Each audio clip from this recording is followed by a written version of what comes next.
ሰላም ተመልካቾቻችን የቤታ ሾው የቤተሰብ ፕሮግራማችን ዛሬ ተጀምሯል። ሳምንት እንግዲህ ከአቶ መኮንን ደሳለኝ ጋር ያደረግነው ቆይታ አላበቃም። ዛሬ ክፍል 2 ከእናንተ ጋር ቆይታ እናደርጋለን። አብራችሁ እንድትሆኑ በአክብሮት ጋበዝኩኝ።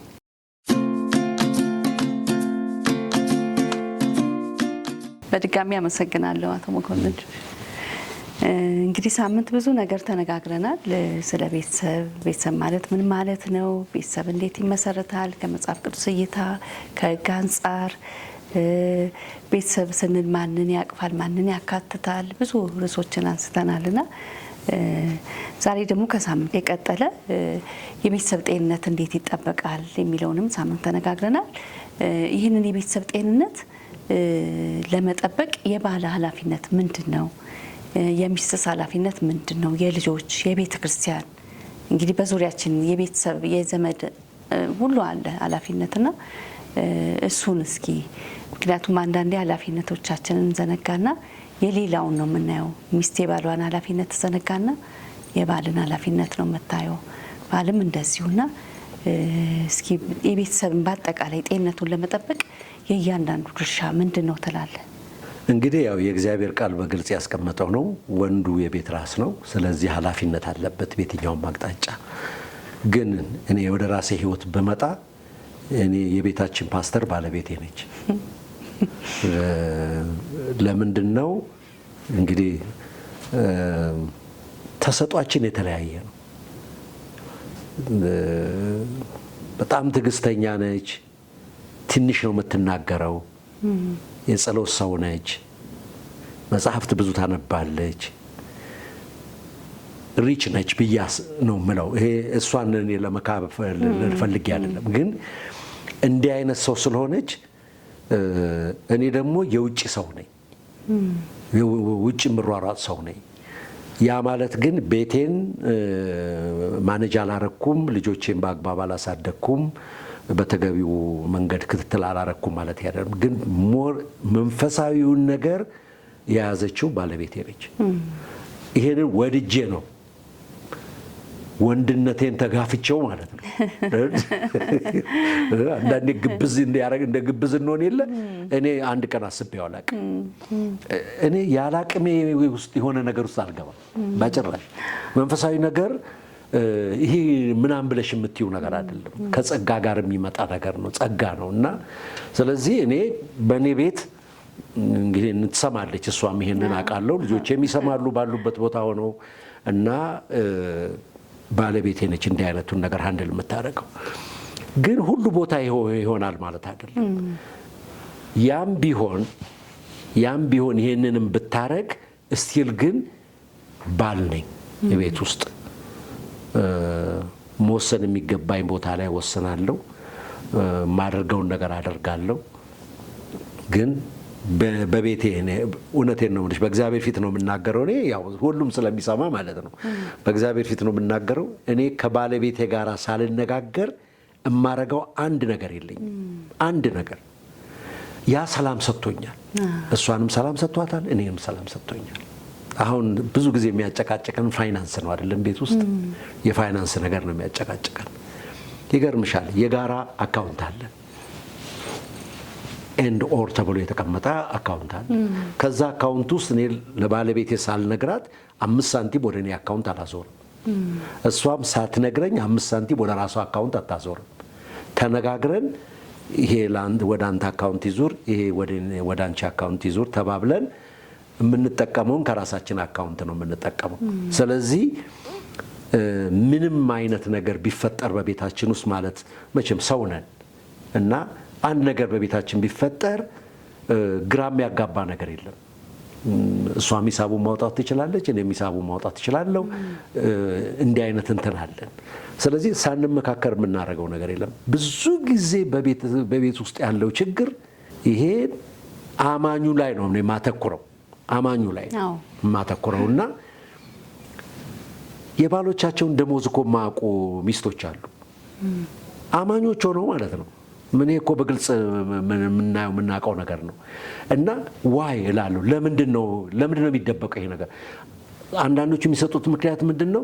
አይ እሷ ገንዘብ አያያዝ አትችልም፣ እንደዚህ አትችልም አይደለም። የሚል ነገር ይመጣል። ኦኬ የማትችለውን ነገር እንድትችል እውቀት መስጠት እንጂ አትችይም ብሎ ስልጣኗን ወይም መብቷን መክፈፍ ልክ አይደለም። ያ ሰላም ያሳጣል ቤት ውስጥ በጣም ብዙ ጊዜ። አሁን የፋይናንስ ነገር ነው። ብዙ እህቶች እንደው በጣም ይቅርታ አድርግልኝ እንዲህ አይነት ቃላት ስጠቀም ቅስማቸውን የሰበረው ቤት ውስጥ እንዲህ አይነቱ ነገር ነው ማለት እችላለሁ። ለምን እንደሆነ አይገባኝም። እኛ ወንዶች ለምን እንደምናደርግ አይገባኝም በመሰረቱ። እህቶችም ጋር እንደዛው የተለያዩ ድካሞች ይኖራሉ። ግን ብዙ ሸክም የሚሸከሙት እነሱ ናቸው። እኛ ውጭ ነው የምንውለው። በተለይ ስራ የማይሰሩ እህቶች ሚስቶች ብዙ ዋጋ የሚከፍሉት እነሱ ናቸው። ልጆች ተሳክቶላቸው ጥሩ ደረጃ ከደረሱ የመኮንን ልጆች ነው የሚባለው። የፈለቀች ልጆች አይባልም። ችግር ግን ከገጠመ ልጆች ላይ ችግር ከመጣ አንቺ ነሽ ይመጣል። እና ይሄ በፍጹም ልክ አይደለም። ይሄ ኢፍትሐዊነት ነው ልንገርሽ። እግዚአብሔርም እንዲህ አይነቱን ነገር አይቀበልም በምንም ምክንያት። ኃላፊነቱ የሁለታችንም ነው። እህቶቻችንን የመርዳት የማገዝ አቅም መስጠት፣ አቅም ከሌላቸው አቅም መስጠት እኮ ነው። እና የምናደርገውን ነገር በጋራ በምክክር ማድረግ በጣም አስፈላጊ ነው። ምክንያቱም ለልጆቻችን መጽሐፍት እኛ ነን። እኛን ነው የሚያነቡት። ቅድም እንዳልኩሽ ነው። አንዳንድ ቤተሰብ ውስጥ ልጆች በገጠማቸው ምክንያት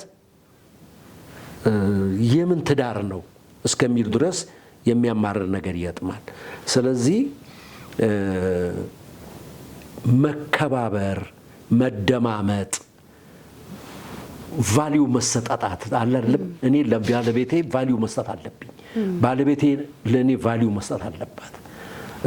ከእሷ እበልጣለሁ አይደለም ወይ እሷ ከእኔ ትበልጣለች አይደለም። እሺ የእግዚአብሔር ቃል የሚለው አለ። ያ ማለት ትበልጣለህ ማለት አይደለም እኮ። ኃላፊነት እኮ ነው የተሰጠኝ። የቤቱ ራስ ነው ብሎ ሲል ኃላፊነት ተሰጠኝ እንጂ የመብለጥ ጉዳይ ሁለታችንም እኮ በእግዚአብሔር የተፈጠርን ሰዎች ነን። ምንም እዛ ጋር እንትን የለም። እና አንዱ ትልቁ ችግር ብዬ የምለው ይሄ ነው። በጣም የፋይናንስ ነገር በጣም አጨቃጫቂ ነገር ነው። ሌላው እኔ ልጆቻችንን እንግዲህ 5 ልጆች ነው ወልደን ያሳደግ ነው። በእግዚአብሔር ፊት የምናገረው አሁንም ወደ 17 ሌሎች ልጆች የኔን የእህት ልጆች አባታቸው ስለሞተባቸው የተወሰኑ ልጆቹን አመተን አሳድገናል። የእሷ ቤተሰቦች በጣም በእድሜ ገፋ ያደረጉ ስለነበሩ ወንድምና እህት ነበራት። እነሱ ማምጣት ነበረብን። የእህቷ ልጆች አባት ሞተባቸው እና እነሱን የተወሰኑትን ቤታችን አመተን ማስተማር ነበረብን። ደግሞ የባለቤቴ እናት በጣም ደግ ሰው ናቸውና በጣም ደግ ልጅ እያመጡ ቤታቸው ያሳድጋሉ በሌላቸው አቅም ማለት ነው። እና እነሱ አቅማቸው ሲደክም እነኛ ልጆች ሜዳ ላይ ሊቀሩ ሆነ። ስለዚህ እነኛ ልጆች አመተን ማስተማር ነበረብን። ይሄ ማለት እንግዲህ በአንድ ጊዜ ማለት አይደለም፣ በተለያዩ ጊዜያት ማለት ነው። እና እነኚህ ሁሉ ልጆች አሁን እግዚአብሔር ረድቷቸው ተምረው ቦታ ይዘው ትዳር ይዘው ኑሯቸውን ይኖራሉ። እምጠነቀቅ የነበረው ነገር በቤቴ በልጆቼና በእነኚህ ልጆች መካከል ልዩነት እንዳላደርግ ነበር የምጠነቀቀው በጣም። እና አሁን እነኚህ ልጆች ወልደዋል ብለዋል፣ ትልልቅ ሰዎች ሆነዋል፣ እናወራለን ተሰባስበን እና እግዚአብሔር በዚህ አይነት መንገድ አሳልፎናል። ግን ለልጆቼ ደግሞ የተለየ ኃላፊነት ነበረብኝ። ምክንያቱም ያለኔ ማን አላቸው? ያለኛ ማንም የላቸውም። ስለዚህ ለልጆቻችን የምናደርገው እናደርጋለን። ግን ልጆቻችንን እኔ ልጆቼን በሆነ መንገድ ብቆጣ፣ በተሳሳተ መንገድ እንኳን ብቆጣ ባለቤቴ አንድ ቃል አትናገርም። አንድ ቃል ዞር ነው የምትለው ከዛ ጋር። ከዛ ጉዳዩ አልቆ ማታ ነው ተሰባስበን እራታችንን እየሳቅን የውሸት ሳቅ ማለት ነው እየሳቅን እራታችንን በልተን ከልጆቻችን ጋር እነሱ ወደ መኝታቸው ይሄዳሉ፣ እኛ ሳሎን ነው የምንቀረው። ትሰማኛለች አሁን እሷ ይሄንን እና ቁጭ እንላለን፣ እንነጋገራለን። መኮንን እዚህ ጋር ልክ አልነበርክም፣ እንዲህ እኮ ነው ያደረገው እሱ፣ መቆጣትህ ልክ አልነበረም ትለኛለች። እሷም ጋር ልክ እንደዚህ ይሆናል አንዳንዴ። ፈሊ እዚህ ጋር እኮ ልክ አይደለሽም። ለብቻዋ ነው። እኛ በምንም ምክንያት ጉዳያችንን ከሳሎን ይዘን ወደ መኝታ ክፍል አንሄድም። ይሄ ማለት በቃ እድሜ ይሄን ዘመን ሁሉ በቃ ያለ ምንም ችግር አለፍን አይደለም። ማንኛውም ሰው ላይ የሚደርሰው ነገር ልንኮራረፍ እንችላለን፣ ሚስ አንደርስታንዲንግ ሊፈጠር ይችላል። የተለያዩ ነገሮች ግን በውይይት ነው የምንፈታው። እንግዲህ አሁን የባልና የሚስትን ድርሻ ነው የነገርከኝ። የልጆችስ የቤተ ክርስቲያን ድርሻ ምንድን ነው? ለጤናማ ቤተሰብ የቤተሰብ የሚስት ቤተሰቦች የባል ቤተሰቦች ድርሻ ምንድን ነው ትላለህ? አንዳንዴ ባልም ወይ ሚስትም የየራሳቸው የሆኑ ጓደኞች ይኖራሉ። የነሱም ድርሻ አለ እዚህ ውስጥ ቤተሰብ ውስጥና ከምን አይነት ቤተሰብ ጓደኛ ጋርስ ይዋሉ ብለህ ትላለህ? ምን አይነት ብዙ ሰው ጋር ስለሚዋል እንግዲህ ከሰው መለየት ላይቻል ይችላል። ግን ለራሳችን ለቤታችን የምንወስደው ነገር ምን መሆን አለበት ብለህ ትላለህ? ድርሻውን ሁሉንም ከሁሉም አንጻር እንድትገልጽልኝ። እኔ እንግዲህ የመጀመሪያው ከቤተ ክርስቲያን አኳያ አሁን ያለንበት የቤተ ክርስቲያን ቅርጽ በጣም ከባድ ነው። ውቅያኖስ ነው፣ በቃ ባህር ነው። 300፣ 400፣ 700፣ 1000፣ 3000 ሰው ያለበት አጥቢያ ውስጥ ነው የምንኖረው። አገልጋዩን በቁጥር ብትጠሪው በቁጥር ትንሽ ነው። ይሄን ሁሉ ቤት ማድረስ አይችልም። አሁን በስደቱ ዘመን ቤት ለቤት የነበሩት ፕሮግራሞች ያን ነበር የሚሰሩት። በጣም ብስል አድርገው ነው የሚያወጡሽ። ምክንያቱም እዛ ጋር የሚመጣው በሙሉ በጥንቃቄ ነው የሚመጣው፣ ዋጋ ከፍሎ ነው የሚመጣው እና በስሎ ነው የሚወጣው ከዛ ውስጥ። አሁን ግን ባለንበት ሁኔታ ቤተ ክርስቲያን መቼም ቢደረግ ደስ ይለኛል፣ ግን ፕራክቲካል ይሆናል ብዬ አላስብም። ምክንያቱም እኔ በራሴም ቸርች ስለማየው ቤትም ስለማየው ማለት ነው። ከህዝቡ ብዛት አኳያ ከአገልጋይ ቁጥር ማነስ አኳያ ቀላል አለም። ግን አጥቢያ ቤተ ክርስቲያናት ማድረግ ያለባቸው ምእመን የሆኑ ሰዎች እንዲያገለግሉ እነሱን ወደ ብቃት ማምጣት ነው። ቤተክርስቲያን የኢትዮጵያ ቤተክርስቲያን እኮ እዚህ የደረሰችው በአገልጋዮች እኮ እንትን አይደለም። የመንግስት ሰራተኞች ናቸው እየሄዱ እኮ በየገጠሩ ቸርቾችን የተከሏቸው በመከራው ዘመን። ከመከራውም ዘመን በፊት በኃይለ ሥላሴም ዘመን ቢሆን አስተማሪ ሆኖ ተመድቦ ገጠር ይሄዳል። እሱ ነው እዛ ቸርችን የመሰረተው። የመንግስት ግብርና ሰራተኞች ምናምን ሆነው ነው ቸርችን የመሰረቱት። ከዛ በኋላ ደግሞ የቤተ ክርስቲያን ኤክስፒሪየንስ ምን ነበረ? ምእመኑን ነው ደቀ መዝሙር አድርጋ አገልጋይ ያደረገችው። ስለዚህ ብዙ አገልጋዮች አሉ። ለምሳሌ እኔ በጊዜ የማስታውሰው በቤተ ክርስቲያኔ እሁድ ቀን ሰባኪ ቢቀር እገሌ ተነስና ይህን ስበክ ተብሎ የሚባሉ ሰዎች በመቶ የሚቆጠሩ ሰዎች ቸርች ውስጥ ነበሩ። በመቶ 9 ወር ቀጥቅጠሽ ነው የምትማሪው ቸርች ውስጥ። ፈተና ይሰጥሻል። ያን ፈተና ካላለፍሽ እንደገና ድግመሽ ትማሪያለሽ። እንግዲህ አስቢ፣ መጽሐፍ ቅዱስን እኮ ነው የእግዚአብሔርን ቃል እኮ ነው የምትማሪው። እና በቤተ ክርስቲያኔ እኔ ወደ ከ66 በላይ ካሪክለም እንትኖች ርዕሶች ትምህርት ተምረናል። ከዛ በላይ ናቸው። እኔ ግን 66ቱን ገደማ ተምሬያቸዋለሁ ቸርች ውስጥ በዚህም ይሁን በዛ። ስለዚህ ህዝቡን ደቀ መዝሙር ማድረግ አሁን ያ ነው ትልቅ ችግር ክፍተት የፈጠረው። ደቀ መዝሙር ማድረግ አልቻልንም ህዝቡን። ደቀ መዝሙር የሆነ ሰው እኮ ቤቱም ደቀ መዝሙር ነው፣ አገልጋይ ነው። እሺ ሰውየው ስለ ጌታ ተመሰከረለት። ኦኬ ጌታን ተቀበለ። እሺ ጥምቀት ትምህርት ክትትል ትምህርት ተማረ። ኦኬ የጥምቀት ትምህርት ወሰደ። እሺ ተጠመቀ።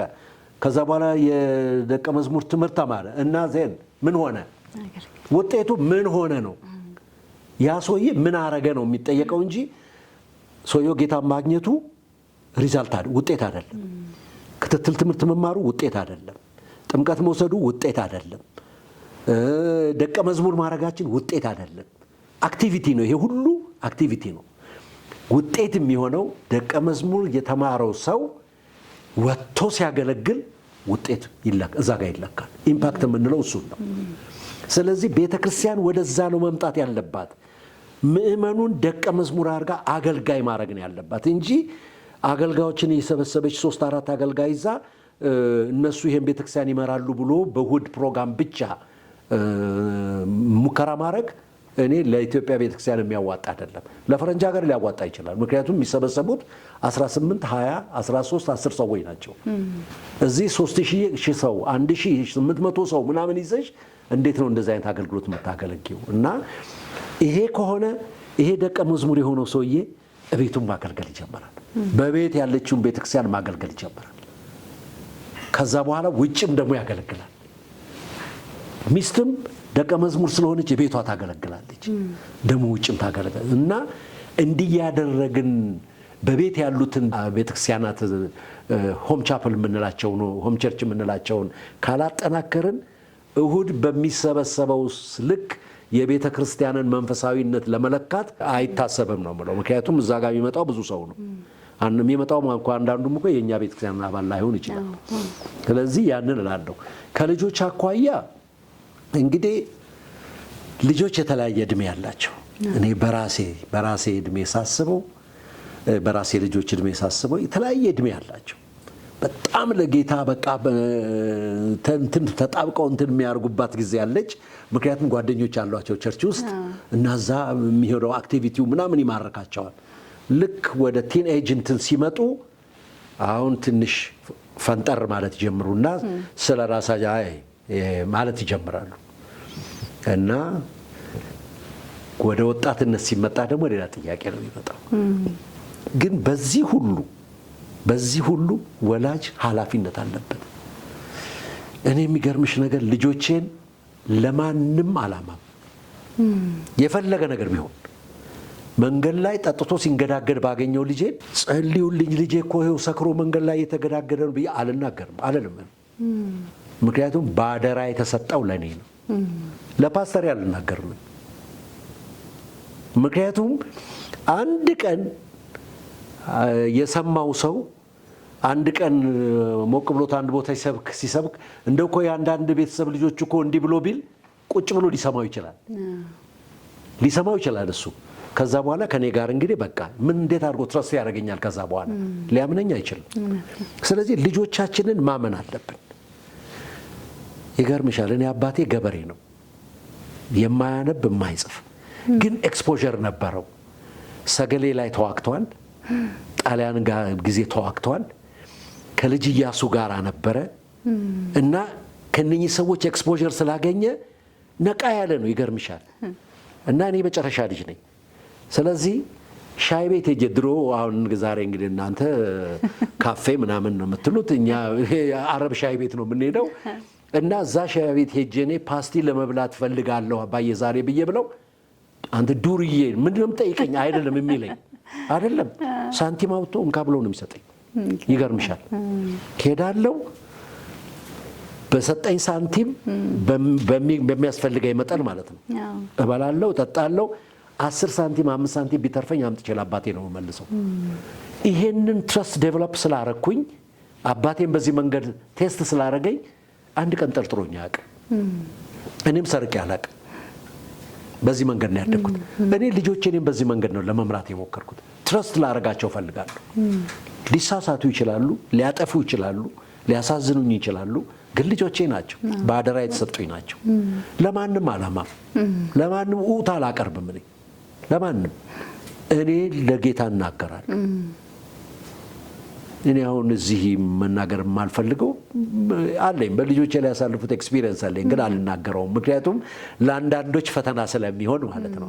ቸርቼ ግን እኔ በፊት ለፊት ነው ይሄን ነገር ሁሉ የምናገረው፣ ግን ለአንዳንዶች ፈተና ሊሆን ይችላል ያ ነገር። ግን ልጆቼን በዛ መንገድ ነው የምጠብቀው። አምናቸዋለሁ፣ ትረስት አረጋቸዋለሁ። ቢሳሳቱ ለማረም ዝግጁ ነኝ። ቀስ ብዬ ነው ማረማቸው። ጓደኛ ነው ማረገው። እኔ ያፈነገጠብኝ ሰው ነበር እኮ 8ኛ ክፍል ሲደርስ ያፈነገጠብኝ ሰው አለ እና ዝርዝሩን ነገር ባልናገርም ጓደኛ ነው ያደረኩት። ጓደኛ በቃ ከስራ አውጥቼ ድሮ ከጓደኞች ጋር አውርቼ ወይም ቸርችም ሄጄ ምናምን የምለው የነበረውን ቀጥታ ወደ ቤት ሮጬ ሄጄ ይዤው ወጣና ቁጭ ብለን ኮካኮላችን እየጠጣን እናወራለን። ሌላ ነገር ነው የምናወራው። ብታምኝም ባታምኝም ከናዝሬት ነበር። ከናዝሬት በአውቶቡስ አዲስ አበባ መጥቼ ጊዜ ላለመስጠት ማለት ነው እዚህ አምጥቼው ቲያትር አሳይቼው ተመልሰን ማታ እንገባ ነበር። በቃ ቀዳዳ ሳጣሁት ጓደኛ እንዳይዝ ማለት ነው።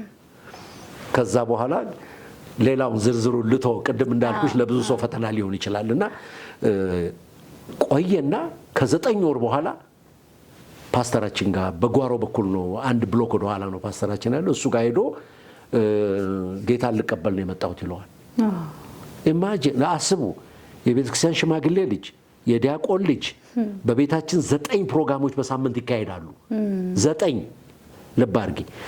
እነኚህም ፕሮግራሞች የሚካሄድበት ቤት ልጅ ጌታን ሊቀበል ፓስተሩ ጋር ነው ሄደው። ከዛ ደንግጦ ፓስተሩ ይጸልይለትና ምናምን ክትትል ትምህርት የምትማረው እንዲያነብ ቦታ ነው ብሎ ይመድብለትና ልክ ካጠገቡ ሲወጣ ስልክ ደወለልኝ። መኮንን አቤት፣ እገሌ መጥቶ ነበር አለኝ። እንኳን ደህና መጣ አልኩት። እና ምን አለ አልኩት። አይ ያለኝን ሰማ አውቃለሁ እንዴ አለኝ። ምን ይላል አላወኩም አልኩት። ጌታን ልቀበል ነው የመጣሁት አለኝ። ታዲያ በዚህ እድሜ በግሉ ጌታን ቢቀበል ትክክሉ አይደለም እንዴ? የውርስ ሃይማኖት ከማወርሰው ይሄ እኮ ነው አልኩት። አንተ መቼም ምናምን አለኝ። ምን ችግር ነበር እንዴ ምናምን አለኝ። ምን ችግር ቢኖር እኔ ለአንተ ለምን እነግርሃለሁ አልኩት። ልጁ እኮ ለእኔ ነው ባደራ የተሰጠው፣ ለአንተ አይደለም የተሰጠው። አልነግርህም፣ ይኸው አየኸው ውጤቱን አልኩት። በነግራችሁ ኖሮ ምን ሊሆን እንደሚችል በቀላሉ አውቀዋለሁ።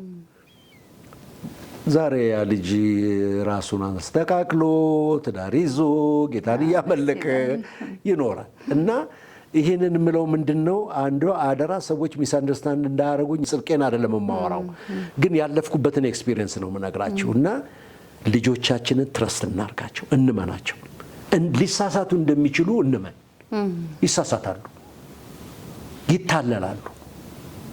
ይሄ ያቻ ተጽዕኖም አለ። ሊሳሳቱ ይችላሉ። ያንን ቶለሬት ማድረግ አለብን። በቃ ችለን ነው ማሳለፍ ያለብን እንጂ እልህ መጋባት አስፈላጊ አይደለም ከልጆች ጋር። እንግዲህ ልጆችም ደግሞ ወላጆችን ይጠላሉ ብዬ አይደለም። መቼም ወላጆቻቸው ናቸው፣ አይጠሏቸውም። ወላጆቻቸውን ይወዳሉ።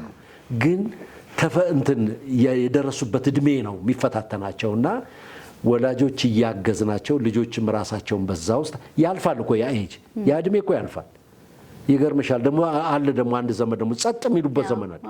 አጠገብሽ አይቀመጡ፣ ከአንቺ ጋር አይነጋገሩ፣ ከአንቺ ጋር አይበሉ፣ መኝታ ቤታቸው የሚሆኑበት ደግሞ አለ። እና እኔ እንደውም ምፈራው ያንን ጊዜ ነው። ካለፈው ጊዜ ይሄን ጊዜ ነው ምፈራው። ደግሞ በዚህ ዘመን በተለይ እንዲህ ቴክኖሎጂው እንደዚህ ብዙ ነገር ይዞ በመጣበት ጊዜ። ስለዚህ ልጆች እኔ ሞር የወላጆች ኃላፊነት ነው ብዬ አምናለሁ። ሊሳሳቱ ይችላሉ፣ ሊያበሳጩን ይችላሉ፣ ሊያሳዝኑን ይችላሉ፣ ግን መሸከም ግዴታችን ነው። አመሰግናለሁ አቶ መኮንን። እንግዲህ ስለ ቤተሰብ ጤንነት አውርተናል። ይህ ቤተሰብ ውጤቱ ምንድን ነው? ጤንነቱ እንዲህ ከተጠበቀ ውጤቱ ምን ሊሆን ይችላል ብለህ ትላለህ? እሱንና የመጨረሻችን ስለሆነ ደግሞ ማጠቃላይ መናገር የምትፈልገው ነገር ካለን በዛው አያይዘን እንድትናገር። እንግዲህ ይሄንን በዚህ መንገድ ካደረግን መቼም በጉልበት የሚመጣ አይደለም። ይሄ ሁሉ ነገር እግዚአብሔር ሲረዳ ነው። በእግዚአብሔር ፊት በመሆን በቅንነት በመሄድ የሚመጣ ነገር ነውና በጣም ጥንቃቄ። ምክንያቱም በጉልበት እንደዚህ አይነቱን ነገር አናመጣውም። ይሄ መንፈሳዊ ነገር ስለሆነ፣ ስለዚህ አንዱ በቤታችን ያለችውን ቤተክርስቲያን እንዲህ ጤንነቷን የምንጠብቅ ከሆነ እና በቤታችንም ደግሞ አምልኳችን የእግዚአብሔርን ቃል ለማንበብ፣ መዘመር፣ መጸለይ፣ ሼር መደራረግ ቤታችን ሲመጣ የሚመጣው ውጤት አለ።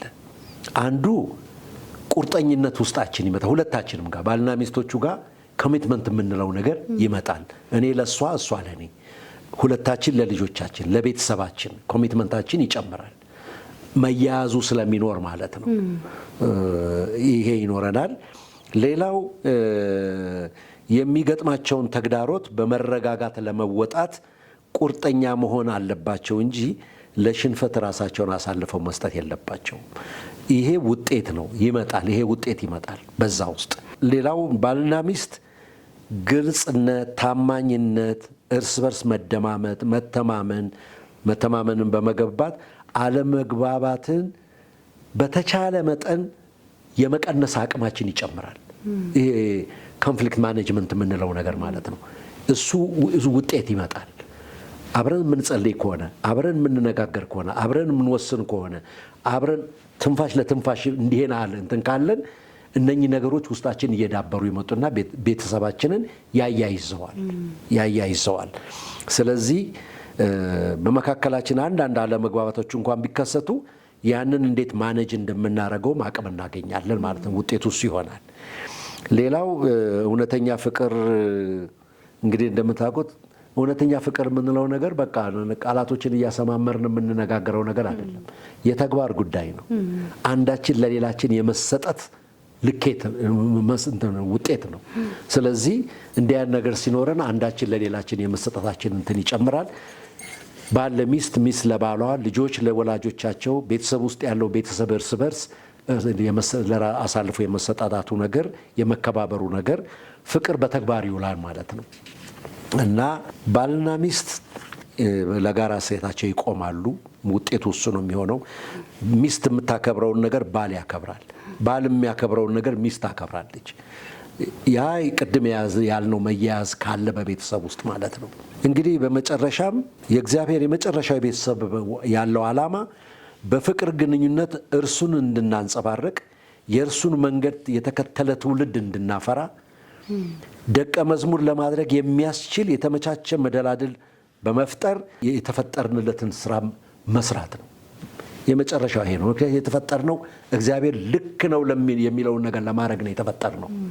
እኔ አሁን አንዳንድ ሰዎች ጌታን ለማገልገል ነው የተፈጠርነው ሲሉ ይገርመኛል በጣም። እኛ ማንን ጌታን የምናገለግለው? 24 ሰዓት ሙሉ እኮ እሱን ሳያዩ ሸፍነው ራሳቸውን በቃ የሚያመሰግኑት የሚሰግዱለት መላእክቱ በፊቱ አሉት እኮ። እኛ የትኛው አቅማችን ነው እግዚአብሔርን የምናገለግለው? ግን እግዚአብሔር ልክ ነው ለሚለው ነገር እንድንኖር ያደርገናል። ምንድነው ልክ የሚለው? ይሄንን ከእግዚአብሔር ቃል ምን ማየት ይቻላል። እግዚአብሔር ልክ ነው የሚለው ነገር አለ፣ ልክ አይደለም የሚለው ነገር አለ። ስለዚህ በቤት ያለች ቤተክርስቲያን ስትጎዳ እግዚአብሔር ልክ አይደለም ይላል። በቤት ያለች ቤተክርስቲያን ጤንነቷ ሲጠበቅ እግዚአብሔር ልክ ነው፣ ይሄን ነው የምፈልገው ይለናል እግዚአብሔር። ስለዚህ ይሄንን ነው እንግዲህ እኔ የምለው።